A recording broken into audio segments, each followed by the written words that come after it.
राधे राधे राधे राधे राधे राधे राधे राधे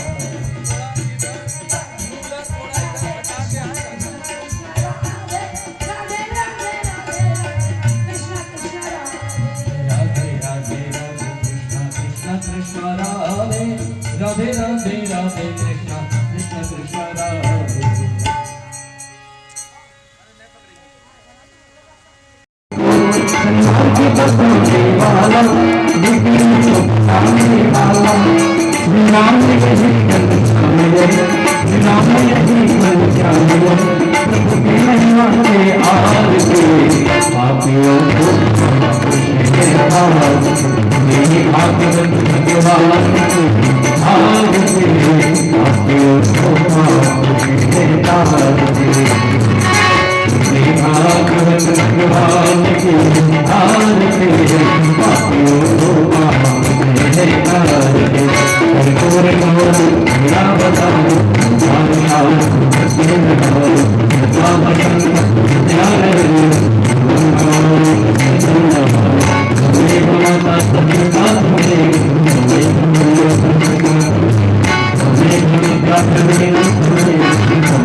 श्यावर रामचंद्र भगवान की हनुमान जी महाराज कृष्ण कन्हैया लाल की। कहने का तात्पर्य जब ये बाप देवताओं को बताया कि काम बनाने के लिए दुश्मनों से भी दोस्ती करनी पड़ेगी और इसी तरह से करो, फिर काम बनने के बाद देखा जाएगा। सारी बात देवता समझ गए, दैत्य के पास आए और आकर के कहा भैया राम राम। दैत्य सोचा ये आप कब से राम राम करने लगा। देखिए जो लोग ज्यादा हंस के बोले, मधुरी वाणी बोले तो थोड़ा समझ जाइएगा कहीं मिष्टी हंसी दुष्टो हंसी तो नहीं है।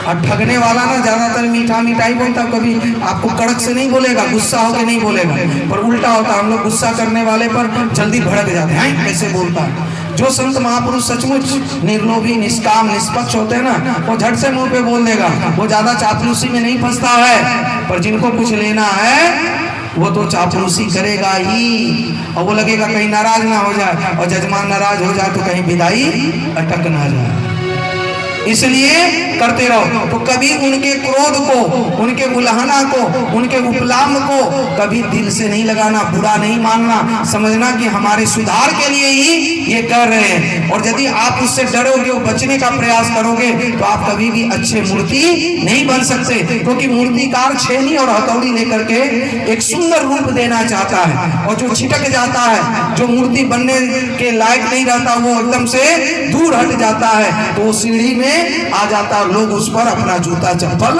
रखते हैं। इसलिए कोई यदि हमारा दोष निकाले, हम पर क्रोध करे संत महापुरुष, तो उनकी बात का बुरा नहीं मानना चाहिए। ये सोचना चाहिए कि हमको और अच्छा बनाने के लिए ही वो कर रहे हैं। तो इस प्रकार जब देवता आए, दैत्य को प्रणाम करने लगे, तो दैत्य भी सोचा कि ये कब से प्रणाम करने लगा। तो सोचा क्या बात है, तो कहा बात कुछ नहीं, समुद्र मंथन करना है, अमृत निकलेगा और दोनों भाई मिल बांट करके खा लेंगे पी लेंगे तो हम सबको अमर हो जाएंगे। तो फिर लड़ेंगे तो लड़ने में हम लोग का हाथ टूटेगा, पैर टूटेगा, पर मरेगा कोई नहीं। तो दैत्यों को भी लगा बात पते की है, सभी चले गए मंदराचल पर्वत को लाने, क्योंकि मथनी तो चाहिए। और मथनी जब लाने गए तो वहीं पर मथनी गिर पड़ा। जब गिर पड़ा तो वहीं पर दो चार दैत्य चकनाचूर होकर के चटनी चाटने लगे। दैत्य ने गाना वाला ना, हम पहले से पता था ये बड़ा भयंकर काम है, हमसे ये सब चीज नहीं होगा। अब देवता सोचने लगे क्या होगा। भगवान को याद किए, प्रभु आप ही कुछ करो। देवताओं से कहा तुमने तो काम बहुत बड़ा कर रहा था, पर गणेश जी को आह्वान ही नहीं किया। गणेश जी नाराज हो गए और गणेश जी को कहो सहयोग करेंगे, हम भी तब तक गरुड़ जी को भेज रहे हैं। तब सभी देवता मिल करके गणेश जी को विघ्नहर्ता को प्रणाम करने लगे। जय जय जय गणनायक, जय जय विघ्न विनाशक, जय जय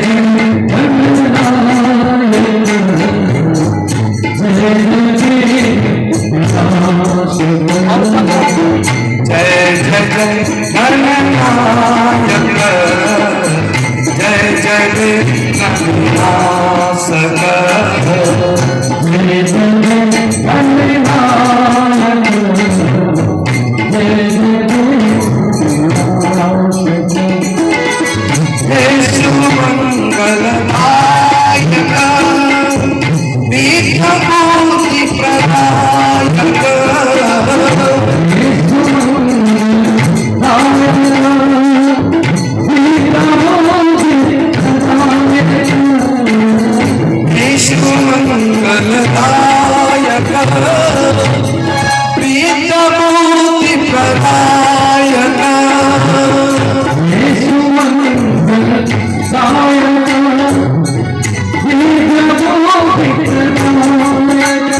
आगे लगे, और जो आगे रहता उसी को पता चलता कि आगे आगे चलने वाले को कितनी परेशानी होती है। इसलिए भगवान श्री कृष्ण ने भी कहा सर्वारंभ परित्यागी, जो सभी आरंभों का त्यागी है वही भक्त हमको प्रिय है। सर्वारंभ परित्यागी यो मद भक्ता समे प्रिया, जो सभी आरंभों का त्यागी है। तब जाकर के उद्धव देवता चाहते थे दैत्य लोग आगे लगे। जब मंथन शुरू हुआ तब अब जो है बासुकीनाग के मुख से गरम गरम पीस के भाप निकलने लगा, दैत्यों को जलन होने लगी। जब दैत्य लोगों को जलन होने लगी तो कहा इससे अच्छा तो पीछे ही थे।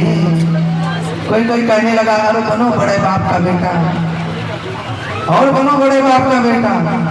और दैत्य की बुद्धि उल्टी होती है। हम लोगों भी देवता है, हम लोग भी दैत्य हैं, और शरीर भले मनुष्य का मिल गया है, पर किसी किसी को देवत्व की बुद्धि मिली है, किसी किसी को दैत्य की। और दैत्य बुद्धि हमेशा उल्टा ही सुनता है। उसको कहो इस तरफ तो वो सुनेगा उस तरफ। और कभी कभी घर में पति पत्नी भी ऐसे होते हैं जो मोहन यादव की गछिया के 200 रुपये से व्यास भोजन किए। बावन भगवान को 15 मिनट बाद लाना था, पहले ही ले आए। बोल लखन वृंदावन बिहारी लाल की, कृष्ण कन्हैया लाल की। तो अब क्या हुआ, भरता ही नहीं है, पर भिक्षा लेने के लिए आज राजा बलि के यहाँ पर गए। ब्रह्मा जी का दिया हुआ कमंडल, बृहस्पति जी की गायत्री मंत्र, अदिति जी की लंगोटा पहनकर, कश्यप जी की मेखला, भूदेवी की पादुका, आकाश जो छत्र दिया था, और सप्त ऋषि का कुछ आसन, सरस्वती की दीवी रुद्राक्ष, कुबेर का भिक्षा पात्र लेकर के निकल पड़े। और भगवती स्वरूपा मैया उनको भिक्षा दी, पर उनको पता था कि हमें तो त्रिलोकी का राज्य लेना है।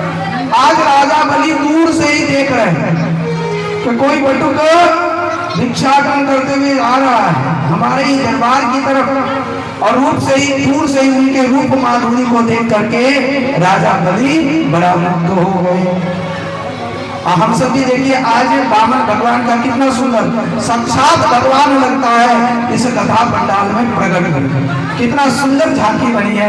बोल दे वामन भगवान की, वामन भगवान की। आइए इस झांकी का हम लोग भी स्वागत कर लें। स्वागतम कृष्णा, सुस्वागतम कृष्णा।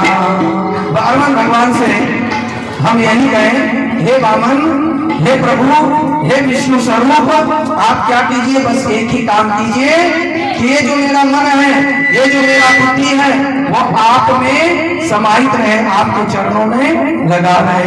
दोनों हाथ से ताली बजाते हुए, भजन गाते हुए आइए वामन भगवान के चरण शरण ग्रहण करें। श्री वामन भगवान, भगवान मन रखियो अपने चरण सीधा अपने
बामन भगवान भिक्षाटन करते हुए नर्मदा नदी की तरफ लौट रहे हैं। जहाँ पर राजा बलि यज्ञ कर रहे हैं और बिल्कुल मस्ती में, ऐसे मानो कृष्ण कन्हैया गई तो भगवान विष्णु के ही कृष्ण कन्हैया।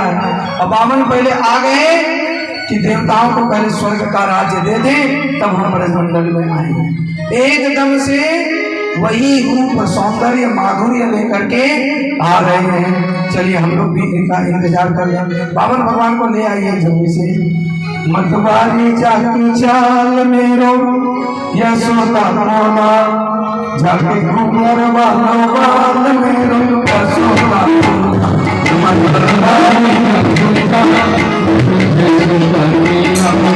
मतवाली जाकी चाल मेरो यशोदा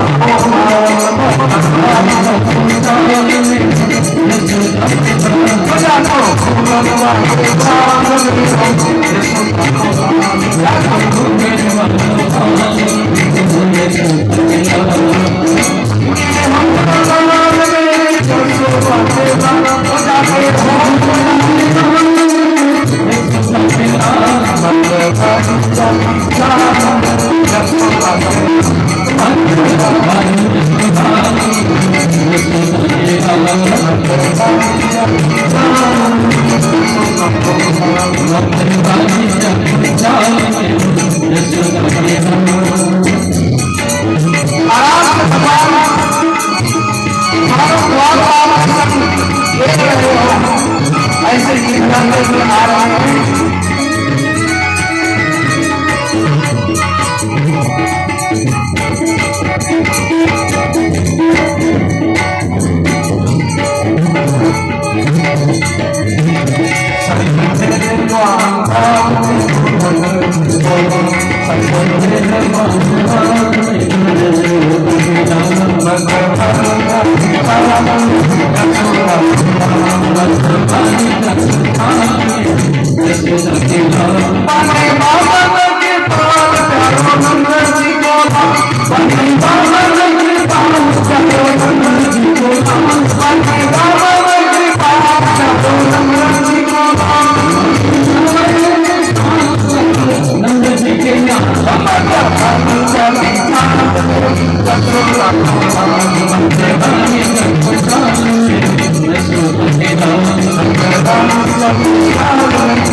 आज जन्मदिन भी है कंचन देवी की, कौन है नाती का, तो कंचन देवी के नाती अपने जन्मदिन के तरफ से हर की 201 रुपये से व्यास पूजन किए और उपहार भी दिए।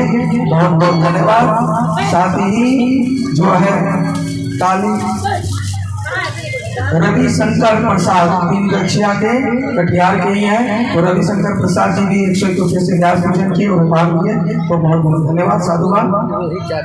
रोहित यादव 101 रुपये से बामन भगवान की झोली में जो है दान दिए, बहुत बहुत धन्यवाद। साधुवाद। साथ ही बामन भगवान को जो है चंदा देवी नया टोले की कटिहार के 201 रुपये से दान दिए, बहुत बहुत धन्यवाद। अब बामन भगवान को ले आइए, जिनका दान था भाग्य में आ गए। नहीं अभी खत्म नहीं हुआ है। बोल प्रेम से वामन भगवान की, राजा बलि की। कालीचरण नया टोला कटिहार से 201 रुपये से व्यास पूजन किए। मोहित कुमार रजक नया टोला के, उनको बहुत बहुत धन्यवाद, साधुवाद।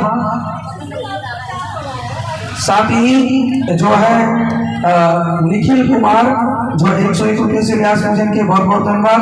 देव कुमार रजक नया टोला के उपहार दिए हैं, बहुत बहुत धन्यवाद साधुवाद। वामन भगवान चल पड़े और बिल्कुल पहुंच गए राजा बलि के जहां पर विश्वजीत यज्ञ कर रहे। बोले वामन भगवान की, राजा बलि की। राजा बलि जैसे ही वामन भगवान को देखे, उनके रूप माधुर्य देख करके उनकी प्रशंसा करने लगे। वैचैस्तव एवं सुंदरम कुलोचितम धर्मयुतम यथोदेश्य नमोऽन्तरः यद् यदावतो वक्ष्यामि तद्वृत्तानि तमस्मिनः ॐ काञ्चन गुणग्रामं वन्दे विप्रतन्या। जैसे ही वामन भगवान को राजा बलि ने देखा, वामन भगवान ने कहा, हे विप्र, हे वामन भगवान, यहाँ आए हो तो किस लिए आए हो?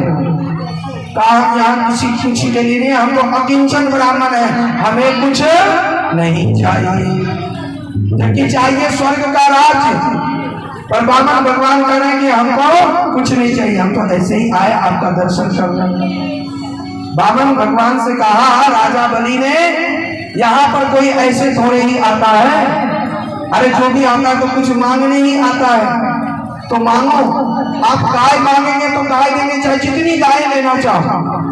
आप गांव मांगेंगे तो हम आपको गांव दे देंगे, चाहे जितनी गांव लेना हो। आधा रात भी लेना हो तो ले लीजिए। यदि आपकी शादी ना हुई हो तो हमारे यहाँ बहुत सी विप्र कन्या है, तो आप उस विप्र कन्या से विवाह भी करा देंगे और सोना चांदी भी दहेज के रूप में दे देंगे। वामन भगवान ने कहा ये सती हमको कुछ नहीं चाहिए। तो कहा क्या चाहिए? उसको कहिए। तो कहा पादानि त्रीणि दैत्येन संहितानि पदानि अहो ब्राह्मण दया वृंद तब जाकर के कहता है वामन भगवान कि हमें 3 पग भूमि चाहिए। जैसे 3 पग की बात राजा बलि ने सुनी तो हंसे और हंस करके कहा तुम्हारा रूप भी छोटा, वो भी वामन, और तुम्हारा काम भी वैसा ही दिख रहा है। अब मांगे भी तो क्या मांगे? 3 पग भूमि पदानि त्रीणि। तब जाकर के वामन भगवान को कहने लगे राजा बलि, अहो ब्रह्मण दया वचस्ते वृत्त समृद्ध तुम भागो वालिस्मति फलो बुद्धो यथा। तुम बालक जैसे दिखते हो, बुद्धि भी तुम्हारी बालक जैसी है। अरे मांगना है तो कुछ बड़ा मांगो, कुछ अच्छा मांगो, ये 3 पग भूमि हमसे मांग रहे हो। वामन भगवान ने कहा यत्र क्षयो वामेन संतुष्टो वर्तते सुखम।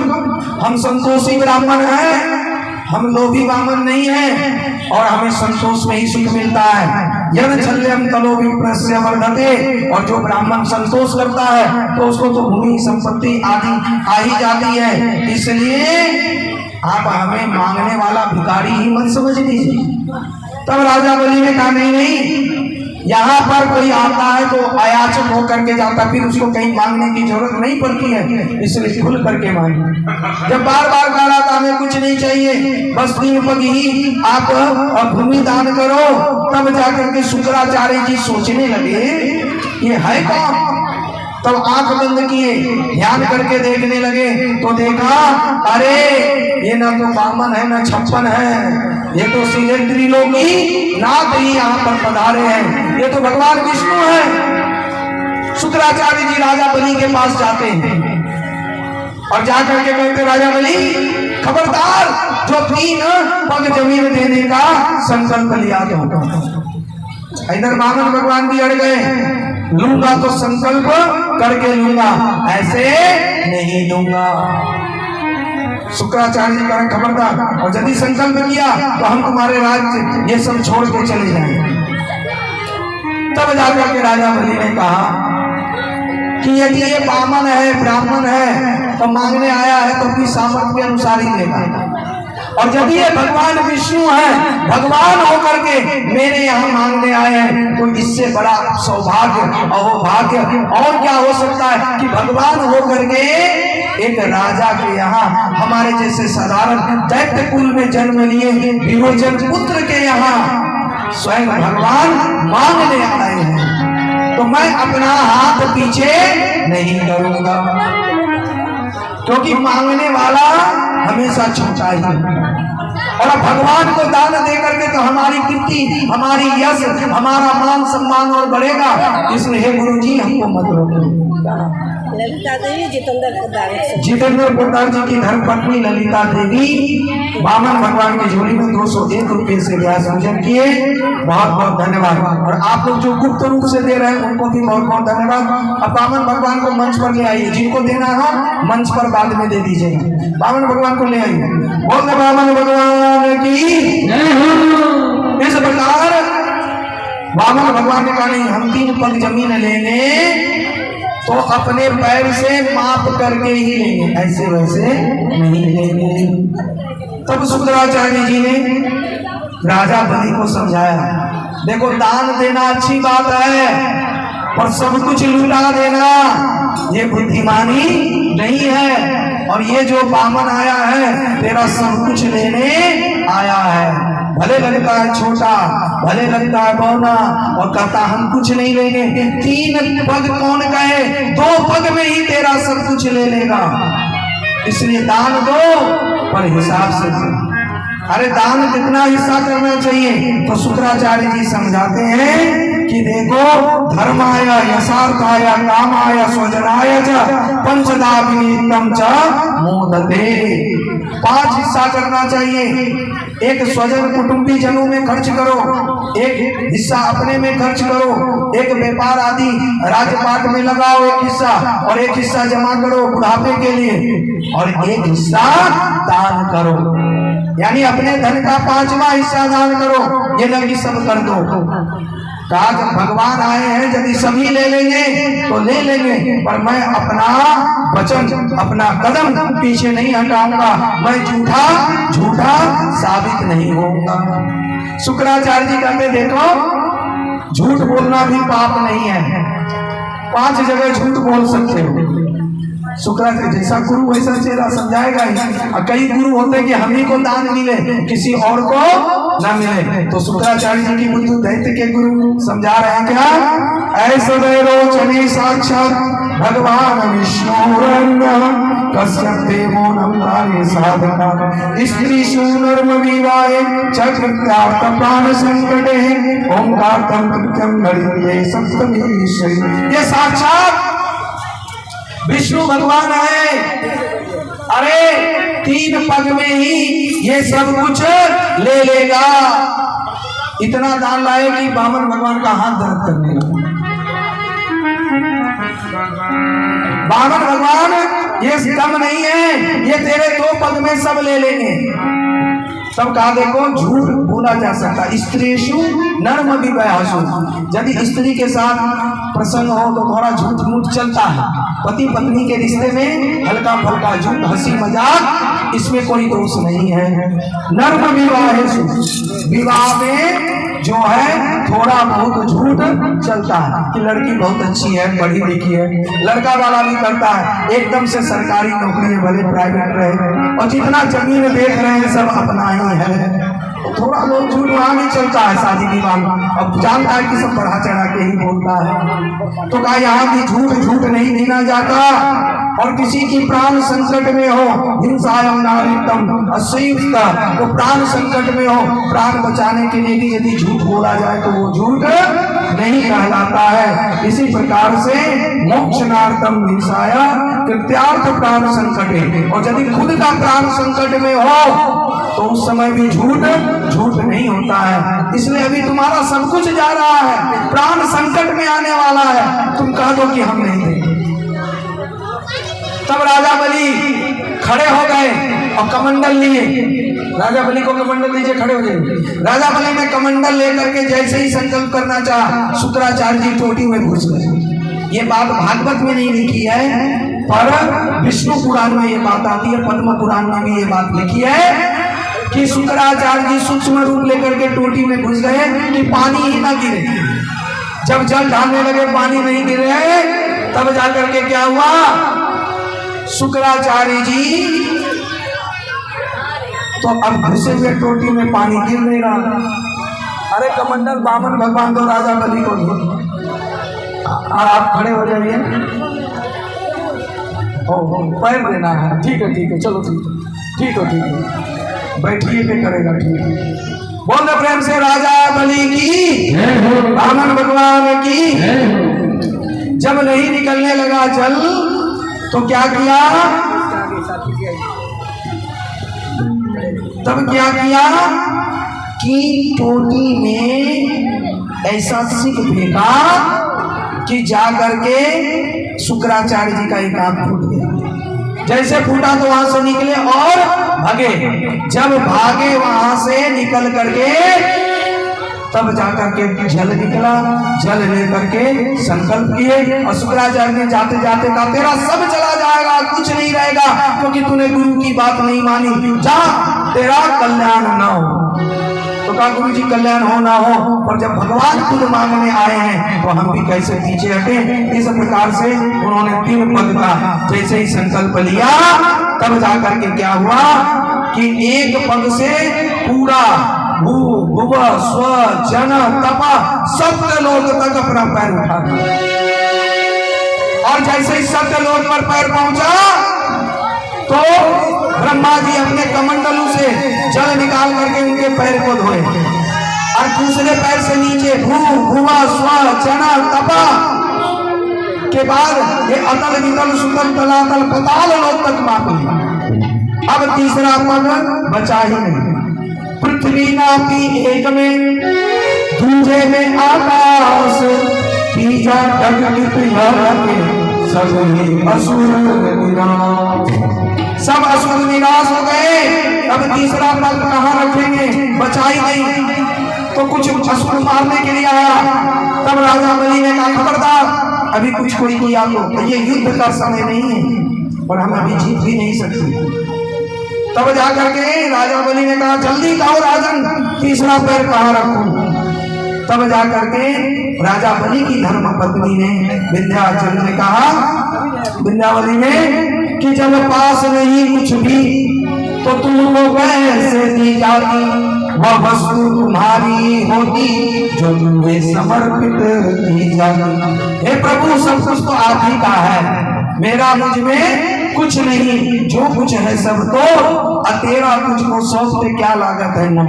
भगवान ने कहा वो सब छोड़ो, पर ये बताओ तीसरा पैर कहाँ रखें। तब जाकर के रत्नावली के साथ विंध्यावली ने उसकी पत्नी ने कहा प्रभु ये बताइए धन बड़ा की धनवान। तो कहा धन से बड़ा धनवान होता है। तब जाकर के उनकी राजा बलि की धर्म पत्नी ने कहा कि यदि धनवान धन से बड़ा होता है तो आपने तो धन ही दिया है, धनवान को तो आपने मापा ही नहीं, और ये धनवान तो अभी ऐसे ही है। इसलिए जो आप बार बार कह रहे हैं तीसरा पैर कहाँ रखें, तो आप तीसरा पैर ये धनवान राजा बलि के मस्तक पर रखिए। और राजा बलि ने अपना तीसरा पग राजा बलि के मस्तक पर रखा।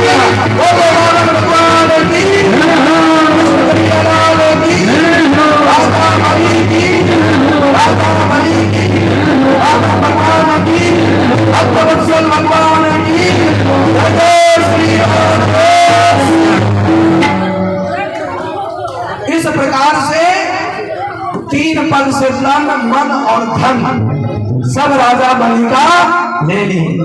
जब ले लिए तो वामन भगवान बहुत प्रसन्न हुए, और वामन भगवान प्रसन्न हुए तो कहने लगे कि राजा बलि तेरा ये दान आज से बलिदान कहा जाएगा। बलिदान का मतलब भेड़ बकरी या कुछ पशु की हत्या ही बलिदान नहीं कहलाता है। राजा बलि का जो दान है उसी समय से उनका दान को बलिदान महान दान कहा जाता है। राजा बलि से कहा कि तुम मांगो क्या मांगो। कहा प्रभु जब सब कुछ दे ही दिए तब क्या ले क्या मांगे, हमें अब कुछ भी नहीं चाहिए। क्या कहा फिर भी मांगो।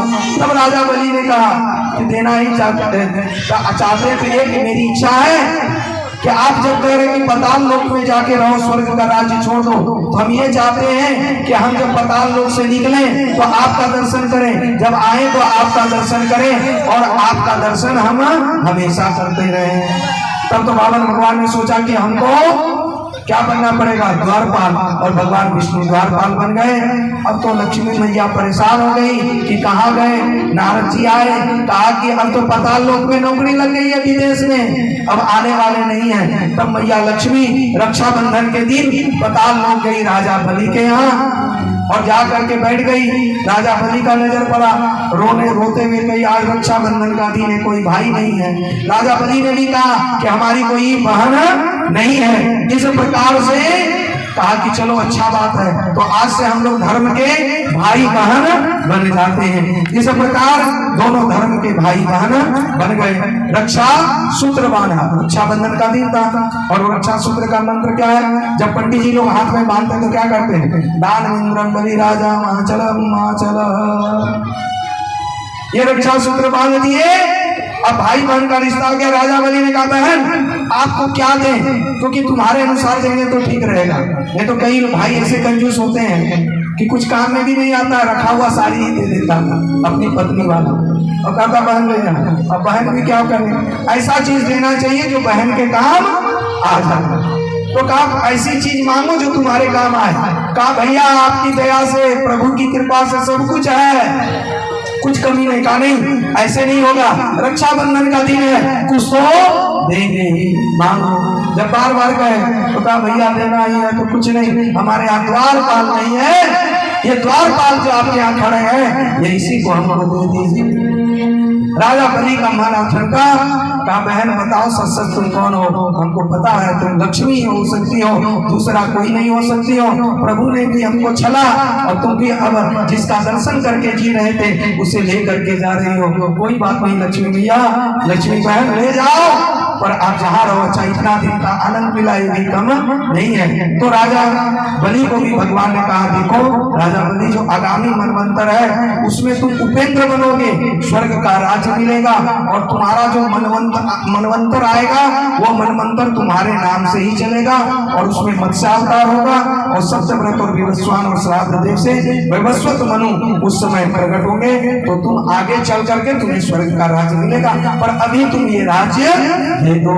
इस प्रकार से अगले मनवंतर उपेंद्र इंद्र बनने का आशीर्वाद दे करके भगवान विष्णु और लक्ष्मी वहां से चले गए। बोल रहे लक्ष्मी नारायण भगवान की, कृष्ण कन्हैया लाल की, भक्त भगवान की। हमको कागज लिख के दे दिए पंडित जी हमारे घर। कृष्ण कथा में लोग सुनने आए हैं तो कृष्ण कथा जल्दी शुरू कीजिए। अरे भाई प्रसंग है, अभी तो अष्टम स्कंद में भी है, अब नवम स्कंद में सूर्य वंश की कथा है, तब जाकर के दसम स्कंद में भगवान श्री कृष्ण का जन्म है। तो आइए सूर्य वंश को 5 मिनट में सुनते हुए, चौपाई को आधार देते हुए, क्योंकि एक श्लोकी रामायण भी है और चतुर्श्लोकी भागवत भी है, तो संक्षिप्त में भी है। तो आइए उसी संक्षिप्त रूप से सुनते हुए हम लोग दसम स्कंद भगवान श्री कृष्ण का जन्मोत्सव की तरफ बढ़े, और भगवान कृष्ण का जन्मोत्सव में ही हम लोग बनाएंगे। 9वें स्कंद में, इसी के साथ अष्टम स्कंद समाप्त हो जाता है वामन अवतार के साथ ही। 9वें स्कंद में 24 अध्याय है, इसको ईशा अनुपन अर्थात ईश्वर की लीला कहा गया है। तो इसमें जो सूर्य वंश का वर्णन आया है, सूर्यताम मनमो ब्रह्म पदवे पर्यंतम न सस्यते विस्तारो सन्निविष्टरापि। सुखदेव जी महाराज कहते हैं सूर्य वंश की व्याख्या कहाँ तक करें, और इसकी विस्तार से व्याख्या हो ही नहीं सकती है। भगवान ने कहा देखो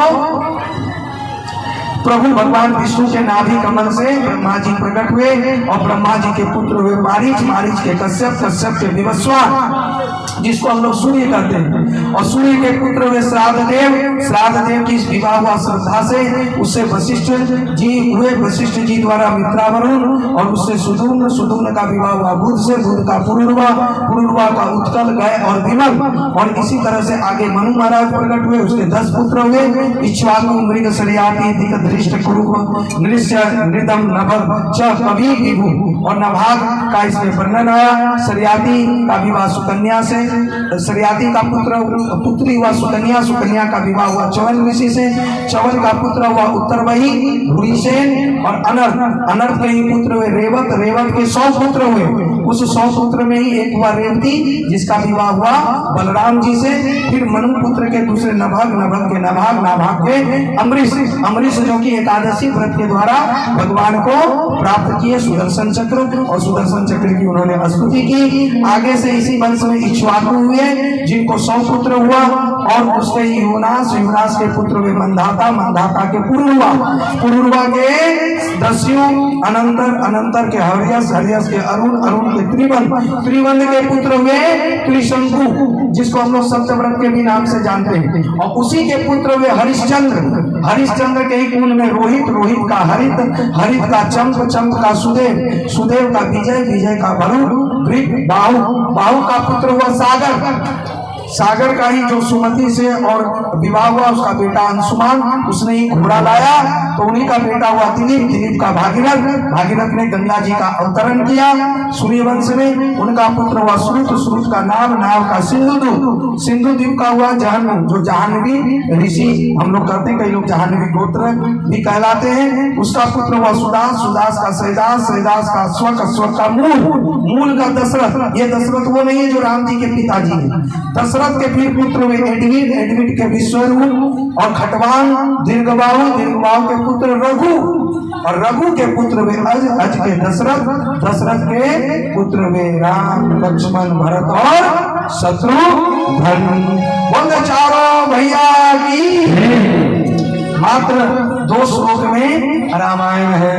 गुणे तू व्यक्त पद्मनयं प्रियं हरिश्री प्रियं प्रियं जाप्यं रोहितं प्रियं श्रीकलवदनं कौसलेन्द्रो आइए हम लोग 4 चौपाई के माध्यम से इस सूर्य वंश की चर्चा सुन लेते हैं।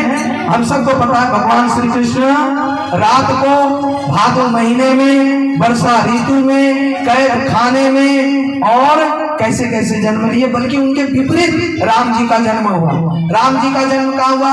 महल में, कारावास में ना होकर के प्रसाद में, और रात में ना होकर के दिन में, कैद खाने में ना होकर के बिल्कुल सभी के मध्य हुआ।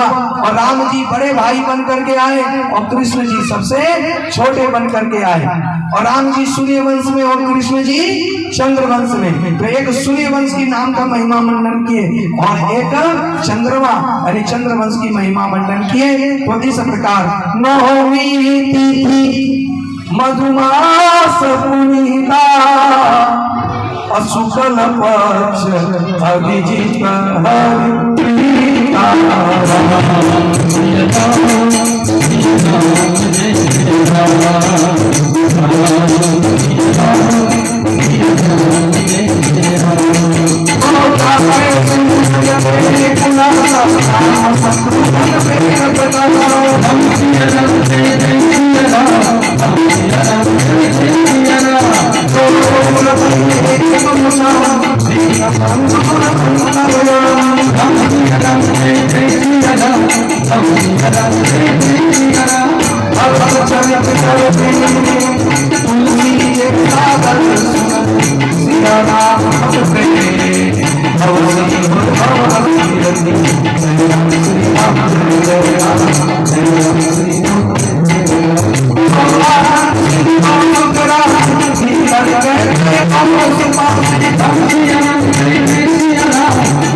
आइए राम जी का एक भजन सुनते हुए नवम स्कंद से निकले।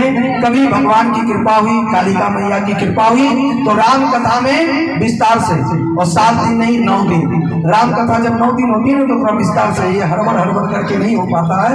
तो आइए हम लोग एक भजन सुन करके दसम स्कंद कृष्ण जन्म की तरफ बढ़े।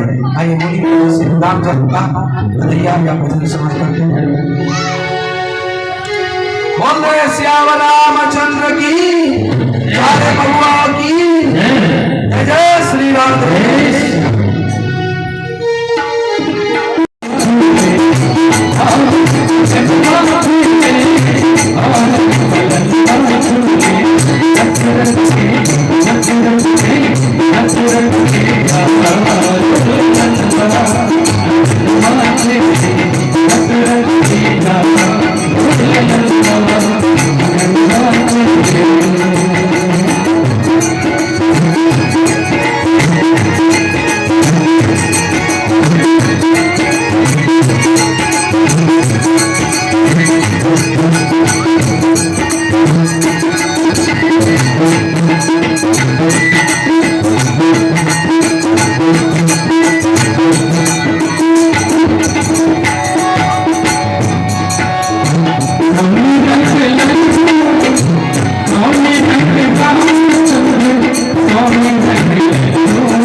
अत्रि का चंद्रमा का बुध और इला और पुरूरवा का विवाह हुआ उर्वशी से। उर्वशी के 6 पुत्र हुए, आयुष, श्रुतायु, सत्यायु, रही, जप, विजय, और इस तरह से नहुष का विवाह हुआ साची से। उसके भी 6 बेटा हुआ, यति, ययाति, संयाति, अयाति, विहति और कृति। और इस प्रकार से ययाति का विवाह देवयानी यानी शुक्राचार्य की पुत्री से और दुष्प्रभा की पुत्री से शर्मिष्ठा से विवाह हुआ। उससे यदु, तुर्वसु और पुर निकला और पुरु ने अपना आयु ययाति को दिया। इस प्रकार उसी का पुत्र हुआ सुमति, सुमति का रेव, रेव का दुष्यंत, दुष्यंत का पुत्र हुआ भरत, जिससे ये भारतवर्ष नाम पड़ा। भरत का रंतिदेव और परीक्षित से यदु, पुनर्वसु, आहु के वे देवक और उग्रसेन। देवक की ही पुत्री हुई देवकी। देवक के 4 बेटा हुए, पुत्र हुए, देववान, उपदेव, सुदेव और देववर्धन, 7 पुत्री हुई, धृता, देवा, शांति देवा, उपदेवा, श्रीदेवा, देवरक्षिता, सहदेवा और देवकी। और देवकी से किसका विवाह हुआ? वसुदेव जी का, जिसके 8 पुत्र हुए, कृतिमान, सुसेन, भद्रसेन, ब्रजू, संवर्धन, भद्र, बलराम और श्री कृष्ण। बोलो कृष्णचंद्र भगवान की। और इसी के साथ नवम स्कंद होता है पूरा। परीक्षित जी महाराज तो एकदम माथे पे हाथ दे दिए कि हम जिस वंश की कथा आपको कहे सुनाने, आप तो जल्दी जल्दी से सबका कथा सुना दिए। अरे इसमें तो हमको तृप्ति ही नहीं मिला, इसलिए हे राजन आप विस्तार से सुनाइए। तब जाकर के दशम स्कंद के निरोध लीला जिसको कहते हैं, निरोध मतलब मन का निरोध हो जाए, मन भगवान में खींचा चला जाए। कस्य निरोध, कस्मिन निरोध, केन निरोध, तो कहते हैं भगवान, भगवता, भगवत्तर। भगवान स्वयं भक्तों का मन अपने में लगाते हैं, योगस्थ चित्तवृत्ति निरोध करते हैं। ये दशम स्कंद की लीला शुरू होती है। तब जाकर के परीक्षित जी महाराज को सुखदेव जी महाराज कहते हैं, कथितो वंश विस्तार भवतो सोमसुनियया रघ्यम सोचरितम परमाद्भुतम भूमि तीर्थादित्यानि कस्य तरसुता अक्लांता भूरि भावना ब्रह्मणं शरणं दे। राजा सुनिए, हम आपको विस्तार से सुना रहे हैं, पर यदि कुछ भूख प्यास लगी हो तो आप लोग खा पी सकते हैं। तब जाकर के कहा परीक्षित जी महाराज, कोई भूख कोई प्यास नहीं लगी है, बस आप कथामृत का पान कराते जाओ और इसी रस में हमको आनंद मिल रहा है।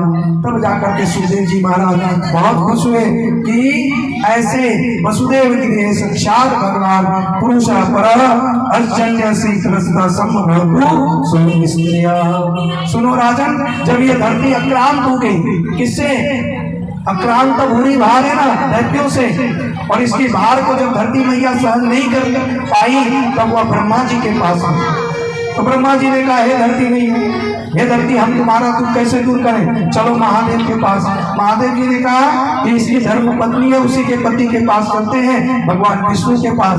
विष्णु ने कहा, हे धरती, अरे तुम हमारी धर्मपत्नी थोड़ा और दुख सहन करो, कष्ट सहन करो, हम थोड़े ही दिन में बहुत ही जल्द अवतार लेने वाले हैं। जैसे ये बात सुने सभी देवी देव अपना अपना जिसको जो रूप मिला लेकर के पहले ही ब्रजमंडल में आ गए, और इधर भगवान भी जो है आने की तैयारी करने लगे।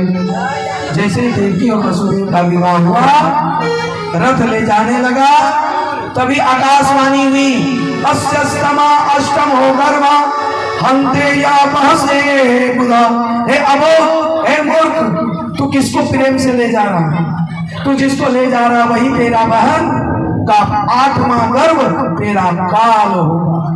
जैसे आकाशवाणी हुई, रथ रोका, देवकी का चोटी पकड़ा, रथ से उतारा, वसुदेव जी को एक तरफ करते हुए कंस ने तलवार निकाल करके देवकी के गर्दन पर दी। देवकी बिल्कुल घबराई नहीं, सभी देवी देवता को याद करते हुए बिल्कुल शांत भाव से रह गए कि वही जो राम रुचि राधा। अब वसुदेव जी ने सोचा कहीं तलवार चला दिया तो क्या होगा। वसुदेव जी ने कहा, कंस ये क्या कर रहे हैं? अरे किसी स्त्री की हत्या करके कौन सा सुख मिल जाएगा? अरे तुम पाप क्यों करने जा रहे हो? एक तो स्त्री की हत्या और दूसरी तुम्हारी ये बहन है, बहन पर हाथ उठाना ये घोर अन्याय है, पाप। एक तो स्त्री पर भी नहीं उठाना चाहिए और स्त्री के साथ ये बहन है। तो कहा नहीं, इसका 8वां गर्भ हमारा काल होगा। तो वसुदेव जी ने कहा 8वां गर्भ होगा? अरे जितना बेटा होगा बेटी होगा मैं सब तुमको दे दूंगा। अरे तुम्हें 8वां गर्भ से मतलब है कि देवकी से? वसुदेव जी की बात कंस को समझ में आई, उसने छोड़ दिया और जैसे ही प्रथम पुत्र हुआ वसुदेव जी के पास, वसुदेव जी कंस के पास ले गए। कंस ने कहा ये पहला है, ये हमारा क्या बिगाड़ेगा, हमारा तो 8वां गर्भ काल वो दीजिएगा। एक एक करके सब लौटाने लगे। नारद को लगा कहीं ये सुधर गया तो भगवान श्री कृष्ण कैसे आएंगे? तो नारद आए किसके पास? कंस के पास। नारद जाओ कंस के पास, कहो यह तो नादानी है, अप्रगट कब होय काल प्रभु माया जानी। तब नारद जी आए और एक पुष्प लिए, पुष्प लेकर के 6 पंखुड़ियों का पुष्प लेकर के समझाने लगे कि देखो इसमें गोल है और प्रभु की माया भी गोल है, इसमें कौन पहला और कौन अंतिम ये तो पता ही नहीं चलता है।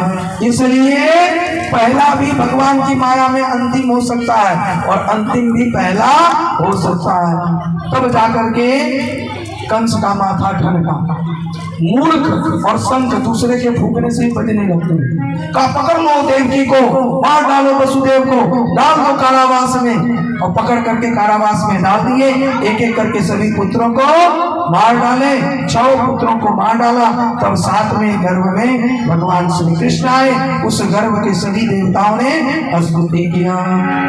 सत्यम परम सत्यम परम त्रिसत्यम सत्यस्य योनिमितं च सत्यं सत्यस्य सत्यानंतं सत्यनाम। सबने कहा है प्रभु सत्य की रक्षा के लिए, सत्य के लिए और सत्य का आप स्वरूप हो, इसलिए आप यहाँ से वापस नहीं चला जाना, हम सबकी रक्षा करना। बड़ा सुंदर गर्व की स्तुति की। हर्ष समय वह निकट जन्म, जब कंस काल का होना, यही शोक था मरण हेतु, क्यों व्यर्थ होना। सब कह रहे थे कि कब भगवान प्रकट होंगे, तो वह समय भी आ गया। कौन सा समय? तो कहते थे कि भादों का महीना आया, अष्टमी तिथि आई और इधर रेवती नक्षत्र आया और उसके साथ ही साथ तम अद्भुतम बालकम वीक्षतम शंखचक्र यदुर्भुजम चतुर्भुजम श्री लक्ष्मण श्री सनेन्द्रिये भाग्यम।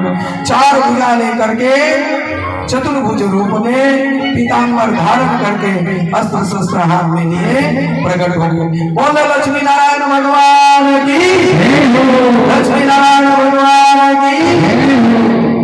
देवकी मैया ने कहा कि कहीं बालक ऐसे आता कपड़ा पहन करके 4 भुजा के रूप में।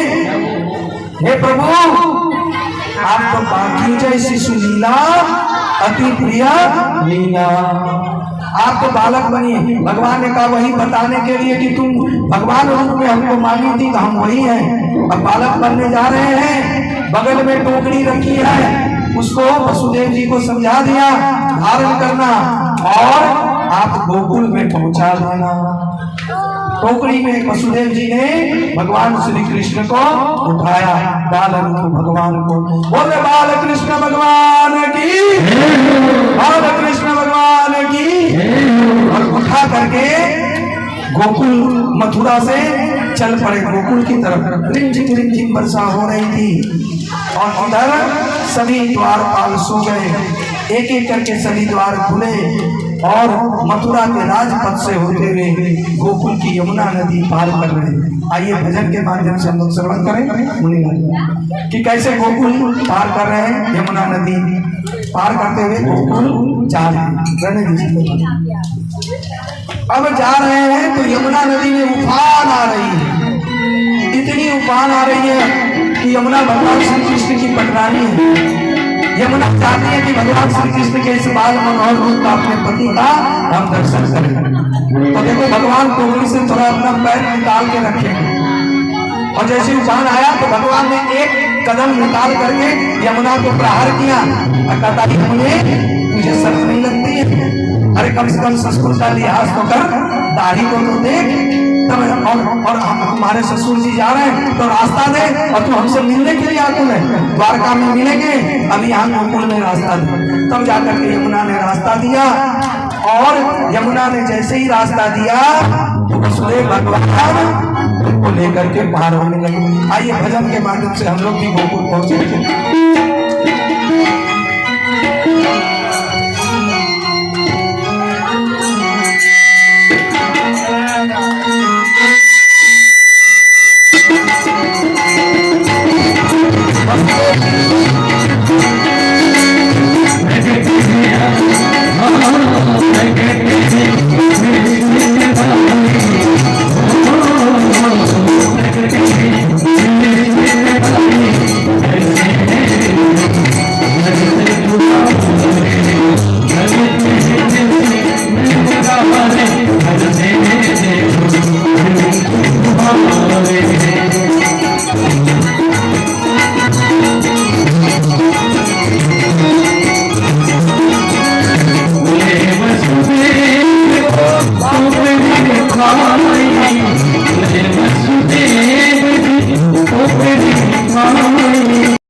टोकरी को नीचे उतारिए पकड़ करके, हाथ में नीचे नीचे, गिरे नहीं।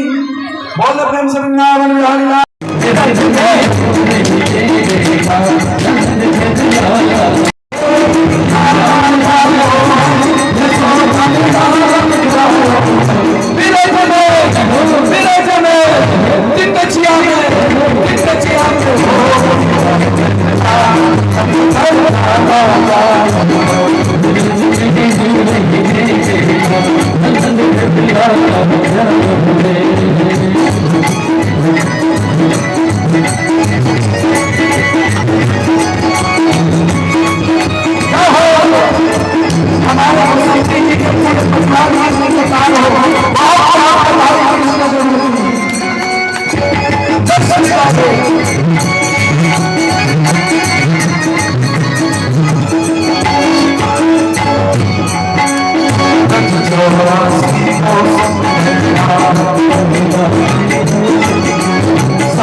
सब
साथ ही बसंती जी को भी बहुत बहुत बधाई। कृष्ण जन्म की आप सबको भी बहुत बहुत बधाई। और ये नंद बाबा तो बहुत उत्साह से नाच रहे हैं। आइए नंद के आनंद में हम लोग गीत गा लेंगे। ये मोबाइल किसी का गिरा हुआ मिला बात में ले लीजिएगा, अभी आराम से नाचिए, कहीं नहीं जाएगा और ठीक नसीब में रहेगा तो मिल जाएगा। सैमसंग का ये छोटा मोबाइल बाद में दीजिएगा, तब तक मेरे पास रहा। आइए नंद बाबा के आनंद से, नंद बाबा का उमंग को देखते हुए नंद बाबा पर भजन करेगा।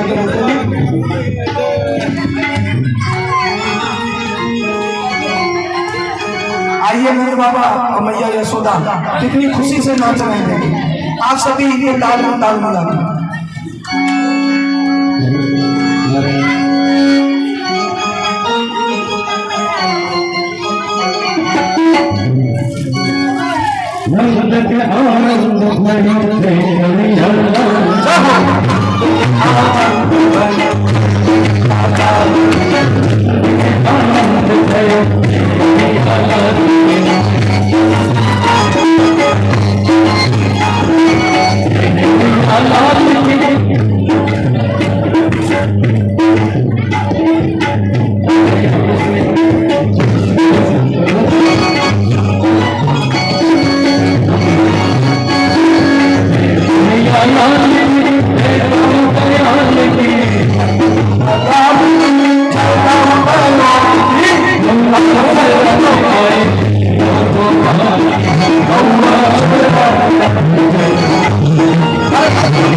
कैमरा की जाएगा बता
और रात्रि भी हो गई है, कन्हैया को सुला देते हैं, विश्राम कर देते हैं। कल उनको जगाएंगे और कल पलना रहेगा, पलना में कन्हैया को झुलाएंगे और कल झांकी में भोले बाबा दर्शन करने आएंगे एकदम भजन के साथ, झांकी के माध्यम से। कल देर मत कीजिएगा, कल झांकी ही झांकी होगा, क्योंकि उसके बाद माखन छोड़ी लीला दिखाई जाएगी झांकी के माध्यम से। फिर गोवर्धन पूजन कल होगा। कल 56 भोग हम लोग गोवर्धन पूजन में चढ़ाते हैं, तो आप लोग घर से पुआ, पूड़ी, मिठाई, बतासा, मिश्री, फुलौड़ी, नमकीन कुछ भी हो लेके आइएगा और कल 56 भोग का प्रसाद ठाकुर जी को चढ़ेगा। कल गिरिराज गोवर्धन का पूजन होगा और इससे भी ज्यादा कल आनंद आएगा। कल भजन ही भजन और कथा और कृष्ण ही कृष्ण का होगा। बोलो हमारे कृष्ण कन्हैया लाल की। अब ठाकुर जी को सुला करके हम सब, ठाकुर जी तो सोते नहीं है पर एक भाव का शयन करवा देते हैं। करवा करके कल हम लोग पालना झुलाएंगे। सब कोई जो जो पालना झुला रहा है शुरू में ही आ जाइए। कल ठाकुर जी को पालना में रख करके हम लोग झुलाएंगे और जो सब कथा है हम लोग सुनेंगे। अब आइए आरती करते हैं। कल माखन छोड़ी लीला है, गिरिराज गोवर्धन है। अब पूरा पकवान बोले तो खाली वही लेके नहीं आइएगा, कुछ दक्षिणा भी लेके आइएगा, 10-20 रुपये हो। जय श्री राम। आरती करने क्या और भजन है? इतना ही हो गया, रात हो गया।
Almost श्रीमद् भागवत महापुराण की, कृष्ण कन्हैया लाल की, गोपाल भगवान की, भक्तवत्सल भगवान की, श्याम रामचंद्र भगवान की, पवन सुत हनुमान की, पार्वती महादेव की, सब संतान हरिवंदन की, गंगा मैया की, गौ माता की, राधिका रानी की, जय यशराज की, जय विराट की, हिंदू सनातन धर्म की, धर्म का प्राणियों में विश्व का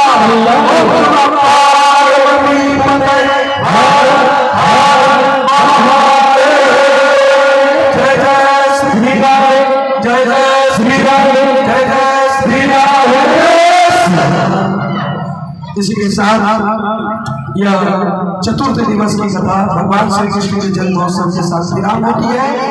कल प्रभु की बाल लीला, कल कैसे भोलेनाथ आते हैं दर्शन करने, पालना की लीला, और साथ ही कल माखन चोरी लीला, उसके बाद बलिराज गोवर्धन की लीला, और समय बचा तब रासलीला। तो रासलीला तक कोशिश करेंगे, नहीं तो कल गोवर्धन लीला तो जरूर होगा। तो आप सभी इसी उत्साह के साथ आए। इसी के साथ साथ तो जय श्री कृष्ण, जय श्री राधे, शुभरात्रि। आप सब पर भगवान की कृपा बनी रहे, मैया की कृपा बनी रहे, आप सब स्वस्थ रहे, निरोग रहे, और इसी तरह से भक्ति में मस्त रहे। जय जय श्री राधे। सर्वे भवन्तु सुखिनः, सर्वे सन्तु निरामयाः, सर्वे भद्राणि पश्यन्तु मा कश्चित् दुःखभाग् भवेत्। ओम पूर्णमदः पूर्णमिदं पूर्णात् पूर्णमुदच्यते पूर्णस्य पूर्णमादाय पूर्णमेवावशिष्यते। हरि ओम तत्सत्।